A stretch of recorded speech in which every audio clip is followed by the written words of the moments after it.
Hello ப்ளோசம்ஸ், அஸ்ஸலாமு அலைக்கும். NEET negativity என்னடா இவ எல்லாம் பாசிட்டிவிட்டி தான் சொல்லுவாங்க, இது என்ன நெகட்டிவிட்டி? சும்மா எனக்கு தோணுன ஒரு சில வேர்ட்ஸ் பார்ப்போமா? If you want to move on with positivity you need negativity, because when there is negativity you can easily identify the positivity. So you need negativity to differentiate the positivity, but keep the negativity at the corner and move on with positivity. Hold its hand and walk forward. Don't fear about negativity. It's like a garbage can. It stay in corner, keeps the surrounding clean. That like negativity stay in corner to hold the positivity, to find the positivity. Stay and be positive. அதாவது blossoms, நம்ம லைஃப்க்கு positivity தான் ரொம்ப important.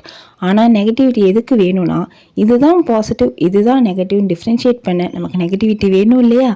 அது இருந்துட்டு போகுது, அது ஒரு ஓரமாக இருந்துட்டு போகுது. நம்ம பாசிட்டிவிட்டியோட கையை பிடிச்சி லைஃப்பில் மூவ் ஆன் பண்ணிட்டு போயிட்டே இருக்கணும். ஓகேவா? ஸோ இந்த மாதிரி வீடியோஸ் பார்க்க நம்ம சோலோ ஃப்ளவரை சப்ஸ்கிரைப் பண்ணிக்கோங்க. அண்ட் தேங்க்யூ ஃபார் வாட்சிங். பாய். அஸ்ஸலாமு அலைக்கும். That's why solo flower.